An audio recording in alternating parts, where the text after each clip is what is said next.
Kalau juga ada plesetan yang menyebutkan advokat itu seakan-akan maju tak gentar membela yang bayar, betul nggak sih? Nah, kalau ini plesetan saya kira harus kita luruskan. Sebenarnya gini, jadi advokat kalau dibayar jangan berkhianat dong. Sebagai penegak hukum, maka biar bagaimanapun dia harus mengedepankan hukum. Apapun, whatever the case, hukumnya harus ditegakkan.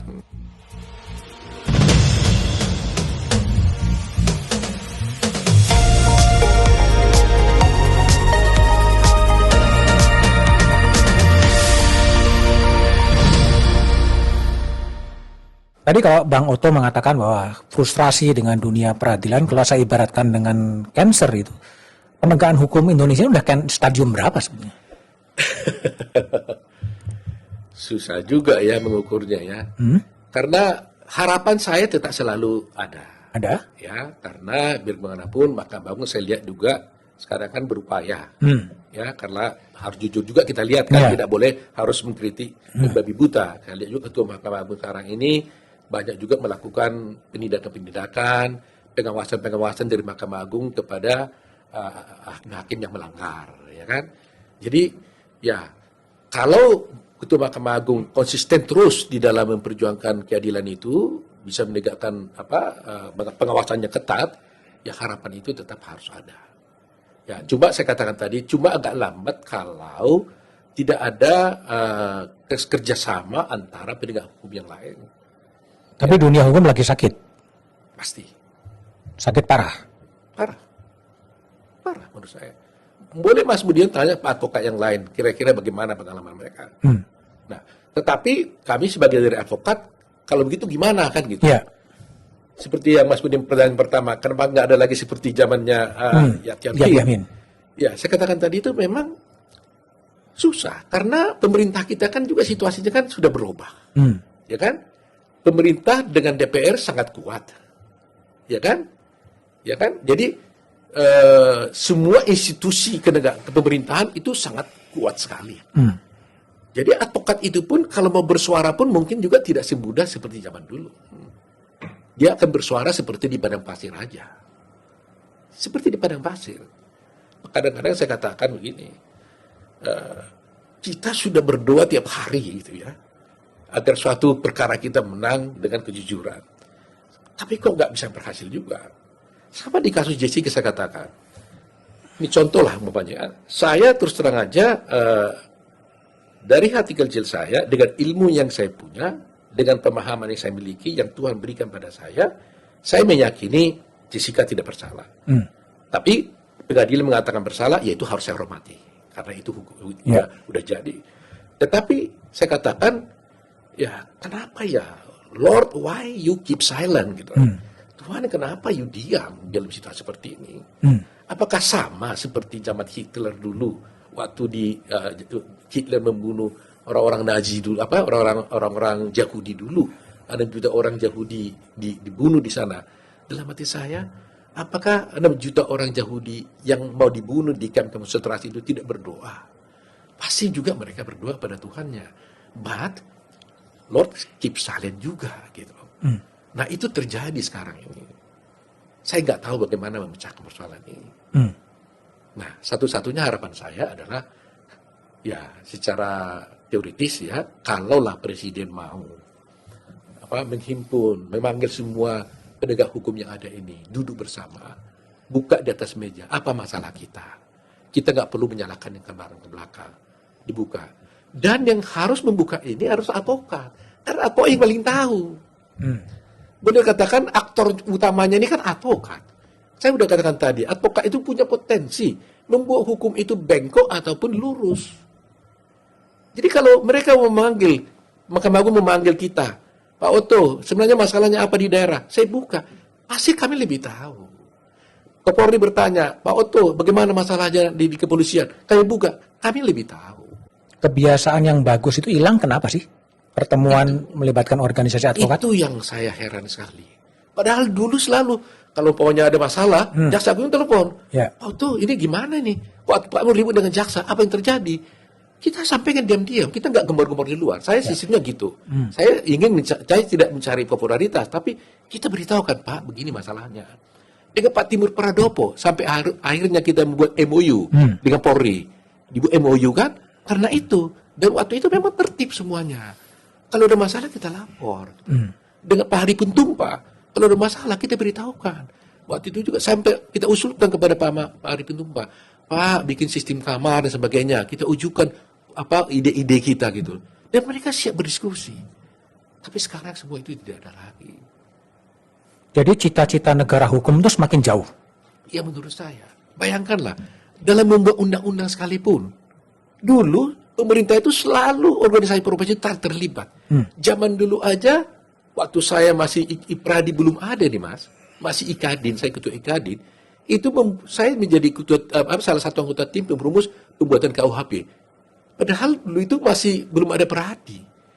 Jadi seluruh kita membuat undang-undang apapun selalu diajak, undang-undang diajak, KUHP diajak, KUH Perdata waktu itu direncanakan diajak, itu masih zamannya Pak Marjono dengan zamannya Pak Muladi. Sekarang buat undang-undang pun kita nggak pernah dilibatkan. Jadi akhirnya banyaklah terdistorsi. Akhirnya semua perkara muaranya ke Mahkamah Konstitusi.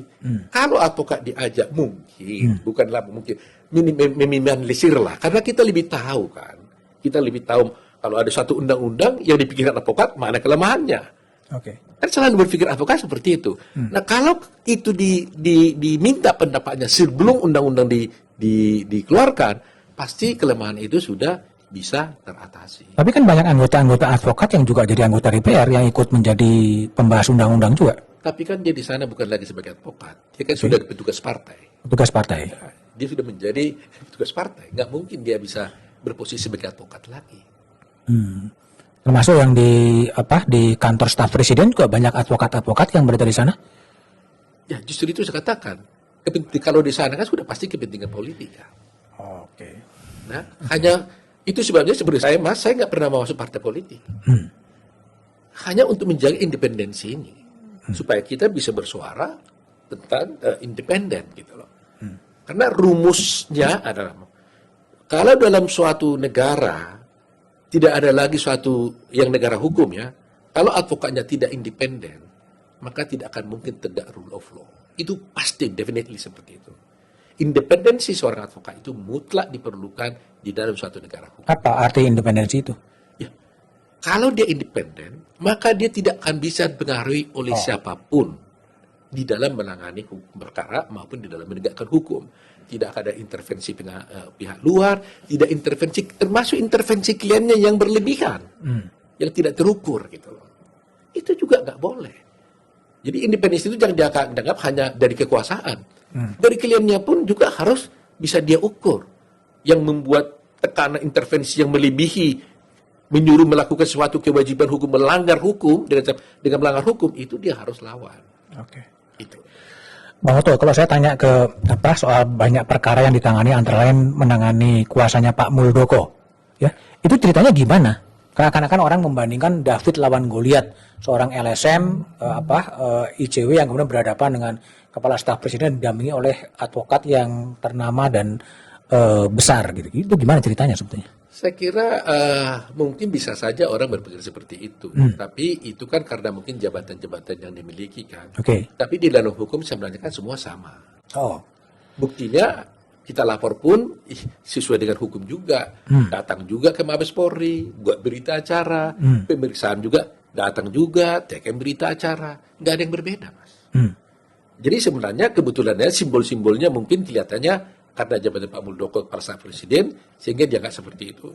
Tapi di dalam prakteknya, semua kedudukan hukumnya sama. Jadi nggak ada yang berbeda. Sama saja. Itu diminta oleh Pak Muldoko untuk menjadi kuasanya atau gimana sih? Loh iya, dia kan memiliki suatu urusan seperti itu. Dia minta pendapat hukum saya, dengan sebenarnya bukan saya sendiri. Ada beberapa teman-teman juga yang diundang, termasuk dari dia kan jadi ketua daripada HKTI. Ada timnya juga. Nah tapi akhirnya kita putuskan bahwa kita diberikan kuasa untuk itu. Pandangan kita sebenarnya adalah bahwa bukan tidak kita pikirkan, melaporkan ini banyak juga risikonya. Risikonya pasti ada anggapan seakan-akan kita ingin mematikan LSM, kan? Kedua juga mentang-mentang karena dia kepala staf presiden. Kita pikirkan. Tapi juga kita pikirkan juga buruknya kalau tidak dilaporkan. Maka kita khawatir juga para LSM menggunakan tanda petik ya alam demokrasi, sistem demokrasi itu dianggap sebagai alasan untuk bisa mencemarkan nama baik orang lain. Jadi kita juga tidak mau dengan alasan demokrasi, ya kan, dengan alasan untuk pembelaan negara, tapi mencemarkan pribadi orang lain. Jadi kita mencoba dalam laporan itu menyeimbangkan antara kepentingan individu dan kepentingan negara, ya gitu.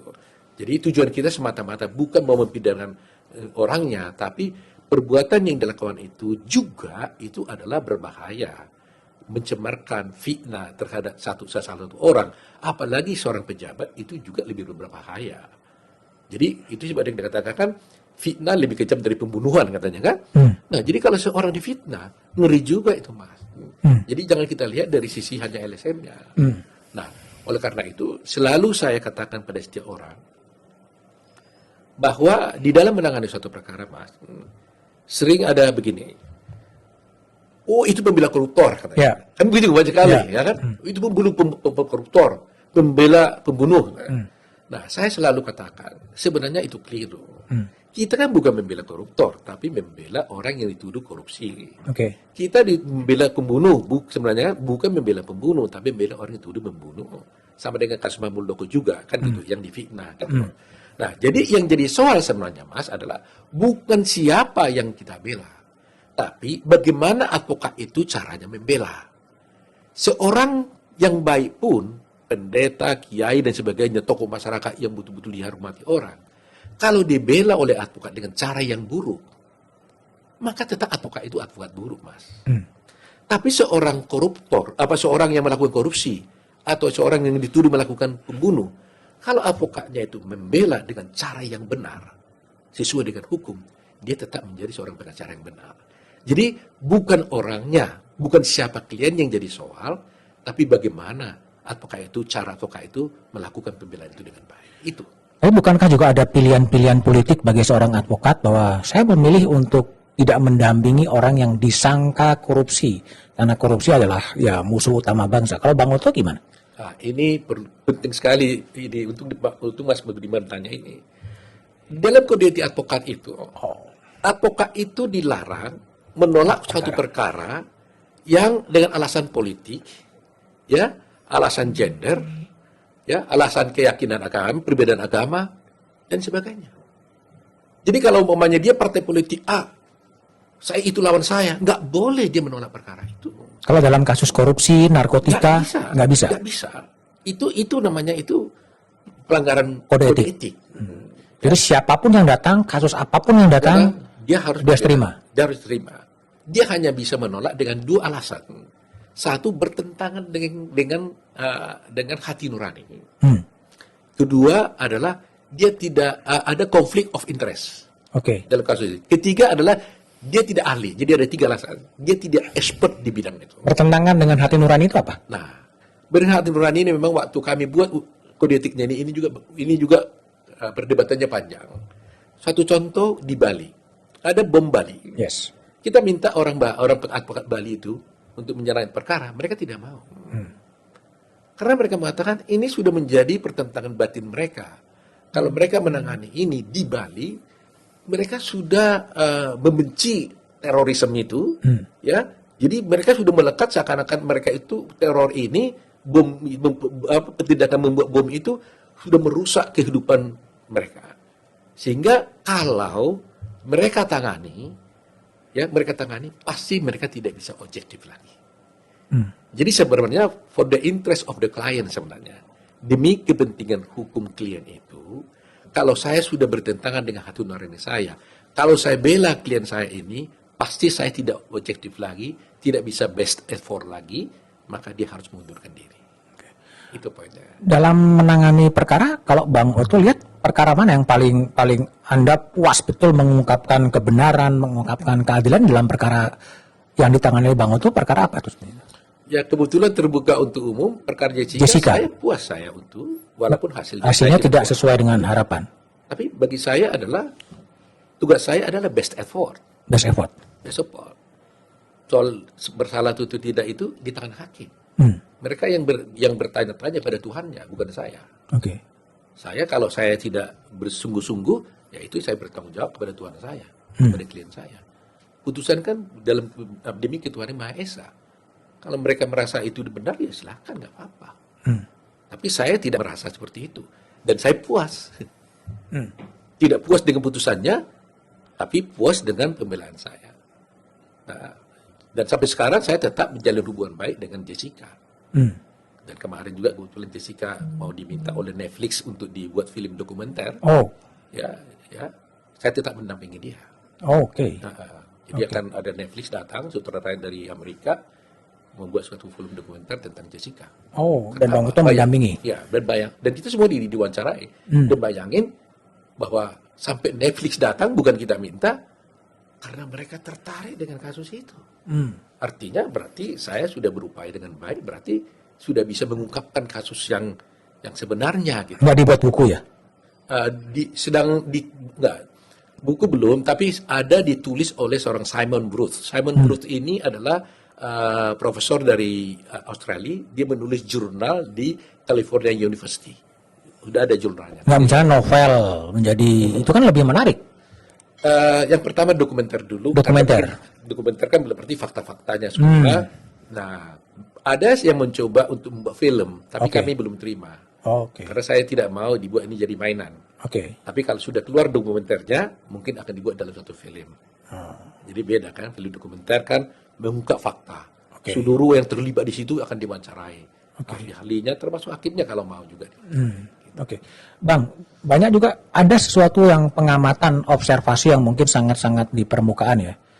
Pengacara-pengacara handal berasal dari Sumatera ya. Hasibuan, Panjaitan, Nasution, itu gimana secara penjelasannya itu? Memang sulit ya, tapi kalau saya bisa merunut mungkin ya, ini ada dua hal sebenarnya. Pertama, dari kecil memang kehidupan adat kita itu kan kita sudah diajarkan untuk berdebat. Ya berbicara lah. Berbicara lah. Ya, mulai kecil sudah diajarkan berbicara, mengungkapkan suatu pendapat di dalam upacara-upacara adat. Jadi ini mulanya dulu. Nah, kedua kalau secara sosiologis, kalau saya lihat memang bahwa dari dulunya Tapanuli itu kan sebenarnya daerah gersang kan. Ya kan, tandus, nggak ada kehidupan di sana. Miskin sebenarnya itu. Ya. Sehingga tidak ada pilihan buat mereka kecuali merantau. Kan? Nah, kalau mereka merantau, karena dia sebagai artinya double minoritas, pasti mengalami kesulitan juga untuk masuk di dalam suatu pemerintahan, kecuali dia unggul, kan gitu. Nah, hal ini membuat dia ingin mengambil profesi-profesi yang bebas. Nah, kalau di dalam profesi-profesi yang bebas, maka dia harus mengandalkan ilmunya.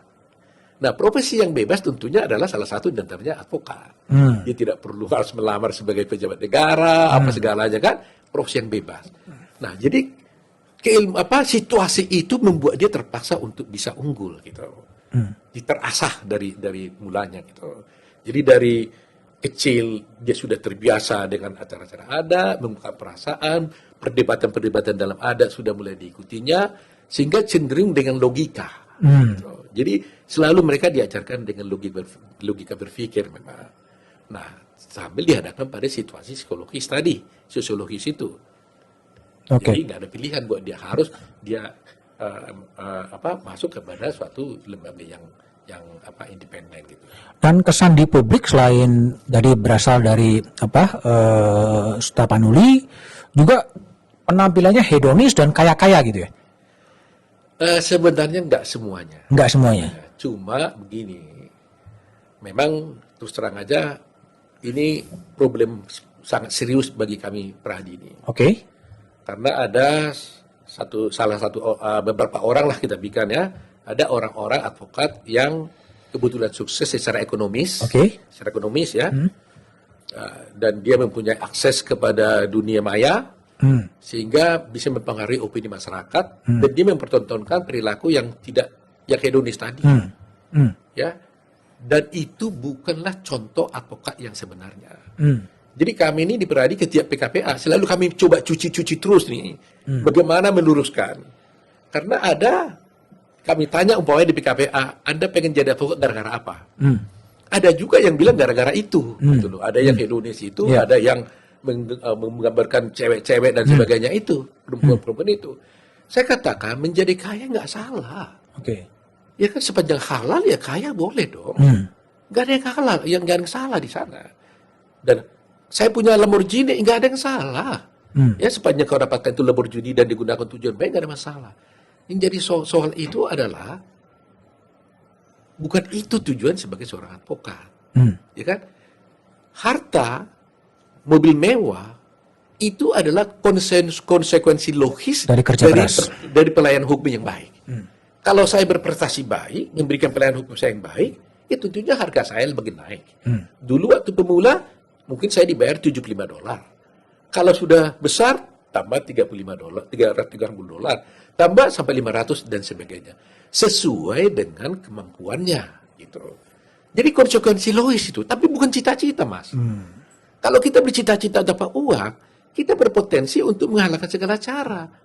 Jadi cita-citanya itu harus menjadi penegak hukum yang baik, membela klien dengan baik, best effort, konsekuensinya ya tentunya kita dibayar dengan sesuai dengan apa yang kita berikan gitu. Berapa sih fee lawyer itu sekarang? Berkisar berapa sih? Kalau di Indonesia ini susah menetapkan karena blind dengan di luar negeri. Ya. Oke. Kalau di luar negeri seperti di common law system saya lihat seperti di Singapura, ya di Hong Kong. Kalau kita ke negara sana selalu mereka bicarakan hourly basis. Hourly basis. Ya, tapi kalau di Indonesia kan macam-macam, bisa lump sum basis. Lump sum Per basis. hari diukur pokoknya sekian. Ada juga yang hourly untuk biasanya corporate lawyer itu Hourly basis. Ya. Ada juga yang based on success fee. Gak usah you bayar pak saya, tapi kalau berhasil you kasih saya berapa gitu. Karena kenyataannya Mas banyak sekali rakyat yang memiliki perkara-perkara yang secara ekonomisnya ada, tapi dia nggak punya uang. Justru itu pertanyaan saya. Ya. Ketika fee-nya begitu tinggi, bagaimana akses to lawyer dari orang-orang yang nggak berpunya sama sekali? Ya justru itu, makanya sistem itu dibenarkan. Jadi umpamanya saya punya tanah, umpamanya klien ada punya tanah warisan, berperkara, nggak punya uang. Ini warisan. Nah terpaksa dia cari lawyer minta fee, kan nggak mau punya. Nah cara satu-satunya adalah janji. Lawyernya membiayai perkaranya, semuanya nggak usah bayar fee, sidang-sidang biaya yang lebih baik. Nanti kalau berhasil diambil dari hasil yang diperoleh. Nah Amerika menganut sistem ini juga. Gitu. Sama umpamanya Lion Air jatuh, penumpang Indonesia penumpang itu kan pakai lawyer di Amerika. Amerika datang ke sini untuk success basis kan. Kalau berhasil ya dapat berapa persen, tapi kalau tidak berhasil ya risiko daripada lawyer itu sendiri. Kalau Pradi punya nggak sih komitmen untuk membantu orang-orang yang marginal, yang ditangkap polisi seperti semacam gerakan pos bakum dan lain sebagainya seperti itu? Yang betul-betul prodeo gratis. Ya, kita kemarin di Rakernas Pradi kemarin itu yang paling satu-satunya topik utama. Kita memiliki sekarang 132 PBH di seluruh Indonesia. Pos bantuan hukum ya? Pendukung. Dan itu semua cuma-cuma. Oke. Cuma-cuma.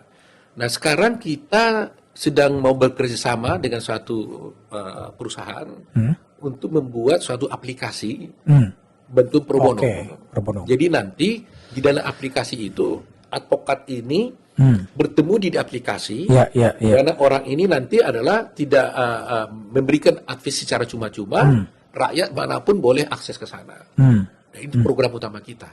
Dan itu juga pro bono. Pro bono. Nah, kalau ini berhasil, Bagus. mungkin ini salah satu-satunya di dunia. Bagus saya pikir. Ya, ini sedang kita lakukan. Dan mudah-mudahan tidak terlalu lama lagi itu sudah akan tercapai.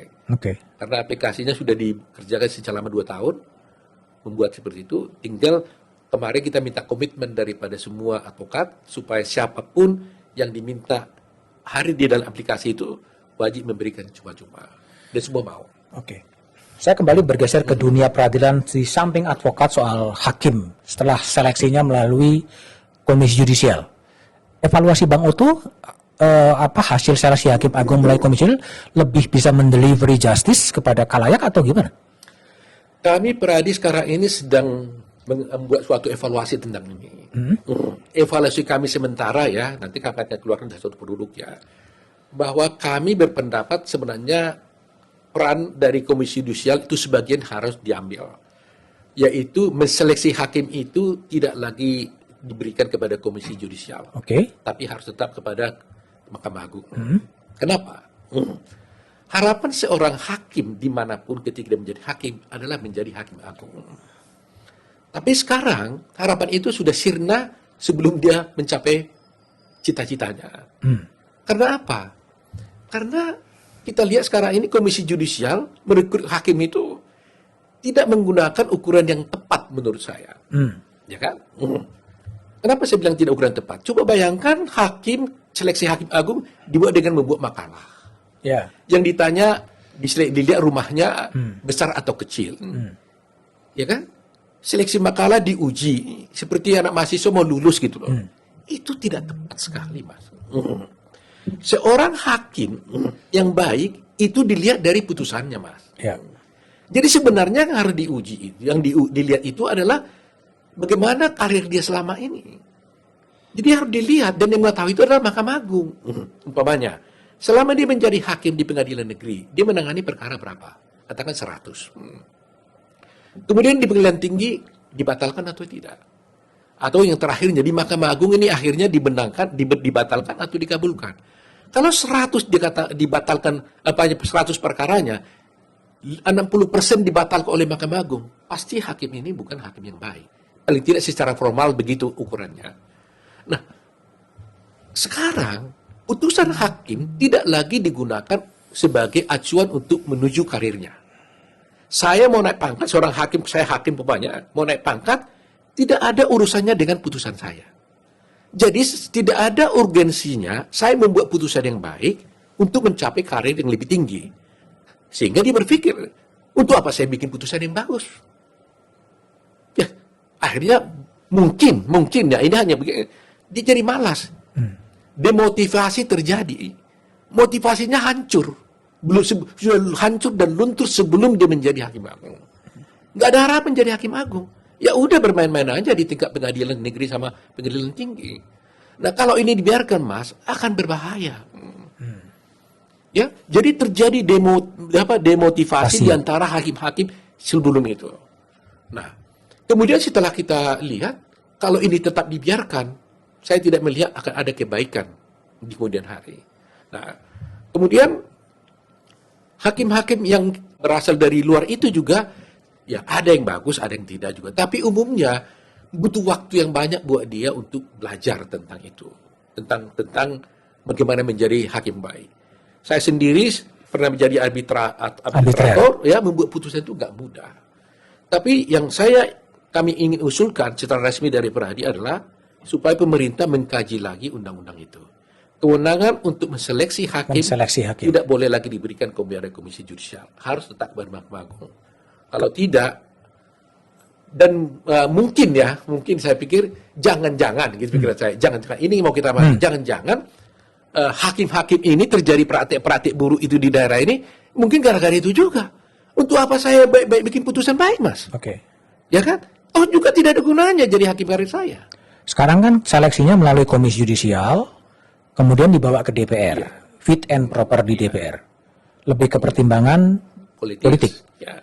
Yang diusulkan oleh Peradi dua-duanya langsung di bawah Mahkamah Agung atau tetap melalui DPR? Harus langsung aja Mahkamah Agung, tidak boleh campur DPR. DPR di sini saya lihat tidak ada kegunaannya seleksi melalui DPR. Nggak ada kegunaannya. Apa kegunaannya? Apa peranan DPR rupanya? Setelah diseleksi terus apa? Nggak ada. Dan kalau kacau juga tidak bertanggung jawab. Tidak bertanggung jawab juga. Tidak ada pengawasannya. Jangan-jangan ada intervensi malah. Ya kan? Tapi kalau Mahkamah Agung, ya terlepas mungkin juga di sana semua di mana-mana permainannya selalu ada. Tapi lebih benar. Kalau Ketua Mahkamah Agungnya diberikan kewenangan untuk mengangkat Hakim Agung itu berdasarkan karirnya, ya kan? Berdasarkan putusan-putusan yang dibuatnya selama ini bagus. Pertama, itu akan memacu hakim-hakim di pengadilan negeri itu membuat putusan yang bagus. Karena dia akan buat putusan bagus. Kalau nanti dibatalkan Mahkamah Agung, dia takut. Sedangkan cita-cita dia menjadi Hakim Agung. Jadi, saya kira ini yang harus dibenahi, Mas. Lalu siapa yang ngawasi dunia peradilan? Komisi Yudisial boleh juga. Oke. Tetap ada, tapi hanya mengawasi. Pengawasan. Nah, di samping pengawasan dari Mahkamah Agung. Jadi ada komisi Yudisial itu hanya mengawasi.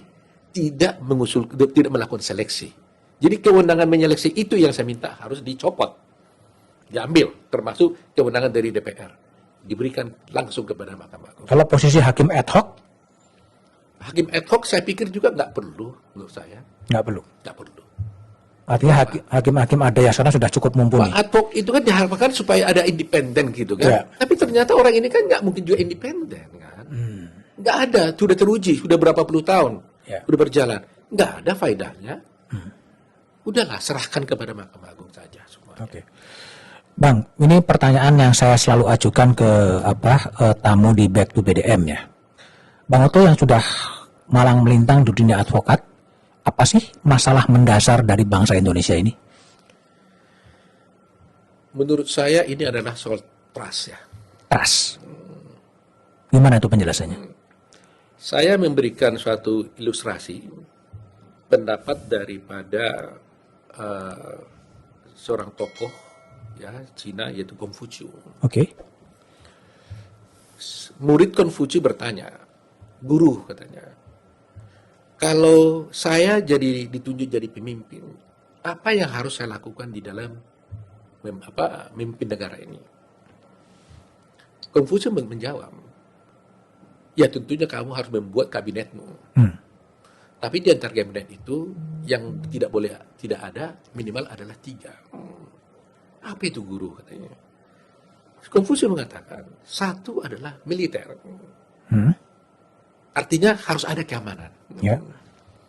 Kedua dia bilang harus ada makanan. Jadi ada menteri ekonominya supaya makan sandang pangan. Ketiga ada trust, ada kepercayaan.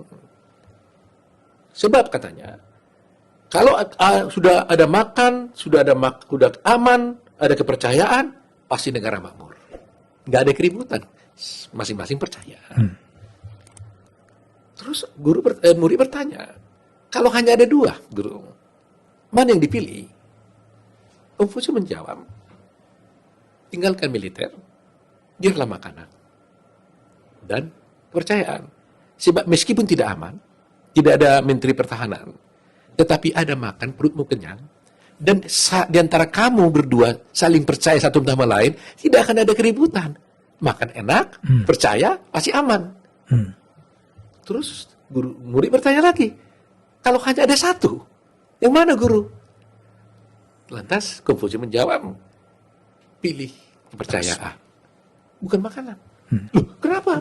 Saya lapar dong guru, katanya. Bukan.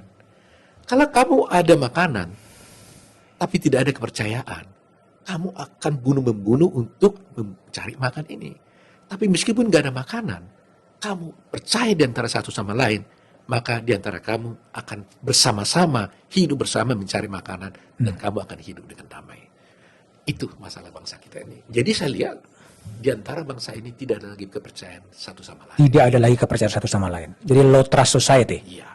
Jadi itu yang harus dibereskan oleh pemerintah. Gimana caranya? Ya tentu harus menggali semua persoalan akan masalah ini. Perbedaan agama, ya kan? Perbedaan sosial, kan ketimpangan sosial terjadi, kan itu termasuk trust kan?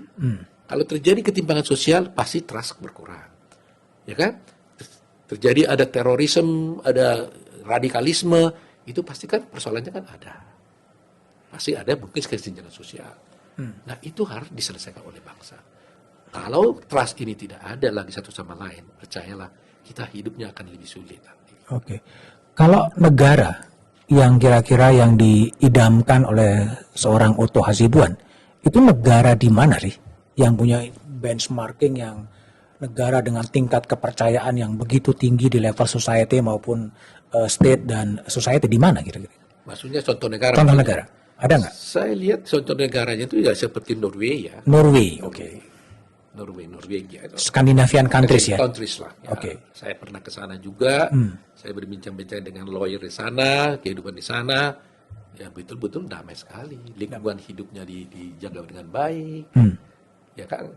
Nah, kenapa? Karena di sana itu masyarakatnya terjamin. Masalah bangsa itu gini Mas ya. Setiap orang Indonesia, orang tua, mungkin milenial nanti akan berubah. Selalu dia ingin hidup, mengumpulkan harta, bukan hanya untuk dirinya, tapi untuk generasi warisan berikutnya. Ini pola semua ini. Coba lihat. Jadi pejabat manapun dia tidak mencari harta untuk dirinya. Iya. Selalu untuk anaknya, cucunya, dan sebagainya. Nah, kalau kita pergi ke luar negeri, ke Australia, ke Norwegia, nggak ada itu. Oh.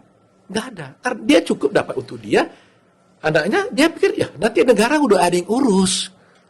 Oh. Negara yang ada urus. Jadi tidak ada konsep berpikir, paradigmanya dia itu tidak seperti itu. Salahkah yang terjadi di Indonesia? Iya. Jadi kenapa itu terjadi? Karena memang nggak ada jaminan sosial bagi anak-anak dia. Social safety net ya? Iya, nggak ada. Oke. Jadi terpaksa beban itu ada di tangan orang tua. Ya kan? Coba dikasih umpamanya, saya pegawai negeri, saya puruknya ya, saya bereskan negara yang baik-baik, anak saya nggak apa-apa, pasti ditanggung negara kok. Nggak mungkin dia lapar. Sejelek-jeleknya ya minimal dia dapat uang makan $800 per bulan, minimal. Gitu. Kalau itu ada, beres.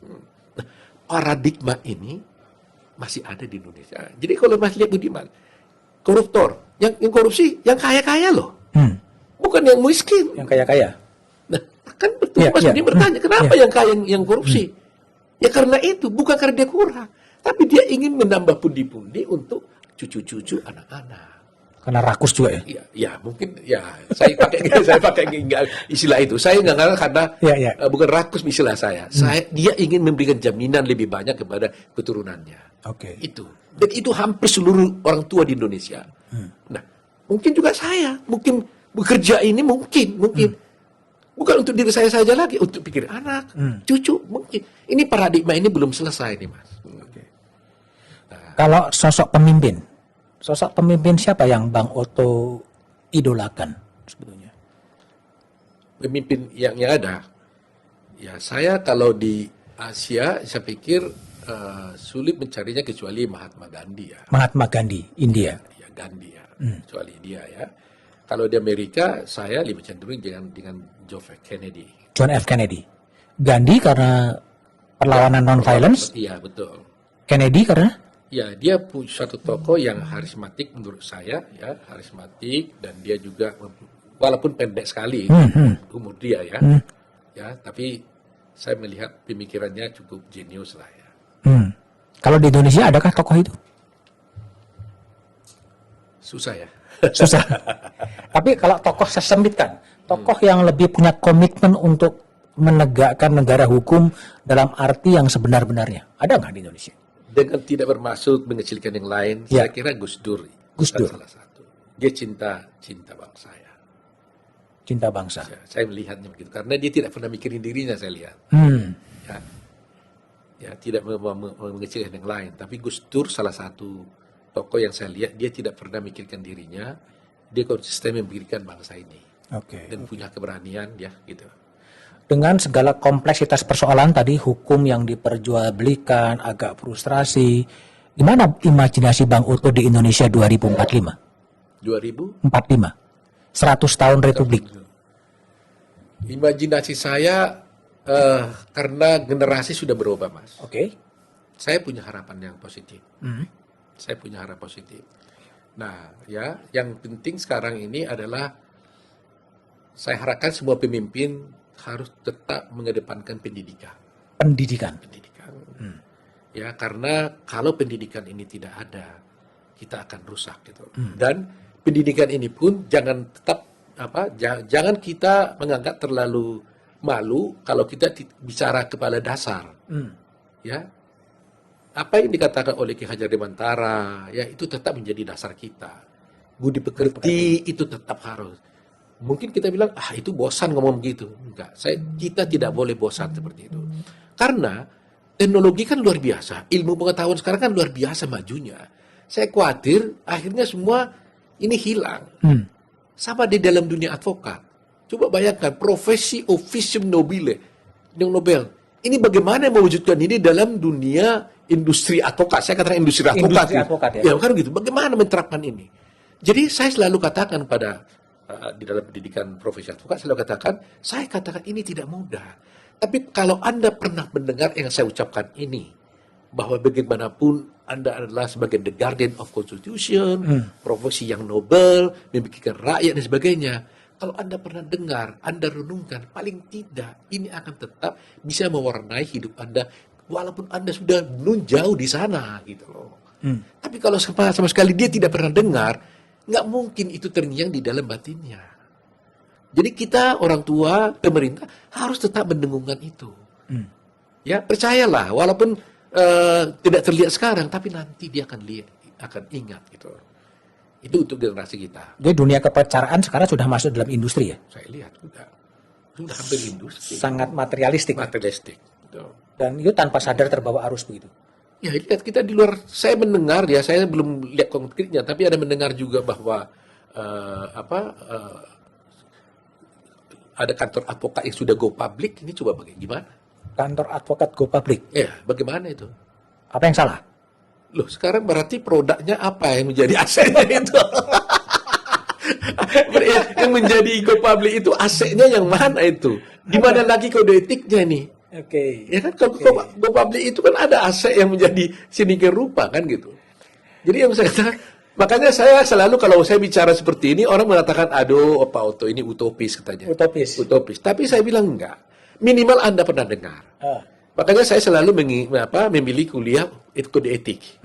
Karena saya pikir orang nggak mau bicara soal ini. Tapi saya percaya, walaupun kadang-kadang mereka bosan, ya kan? Tapi saya buat dengan cara yang atraktif supaya mereka bosan. Minimal mereka dengar gitu loh. Ya. Karena banyak loh advokat yang dulu-dulu nggak pernah baca kode etik. Ya. Ya. Yang senior nggak baca kode etik. Dan ketika dia melaporkan kode etik atau dilaporkan, kita lihat itu jawabannya dia. Benar-benar dia tidak pernah baca. Kita lihat ada senior lawyer advokat yang senior melapor kode etik ke Perhadi. Kita lihat laporannya, memang dia tidak memahami. Nah, jadi kalau dia nggak pernah dengar, bagaimana dia mau laksanakan gitu loh. Kita aja sudah melaksanakan bisa ngelanggar kok. Oke, baik Bang Oto. Oh, ya. Terima kasih. Baik. Jadi teman-teman itu adalah percakapan saya dengan Profesor Dr. Oto Hasibuan, Ketua Umum Perhimpunan Advokat Indonesia soal karut-marutnya dunia hukum. Meskipun ada frustrasi, tetapi tetaplah optimis untuk tetap menjaga Republik dan mencintai Indonesia. Thank you Bang Oto. Terima kasih.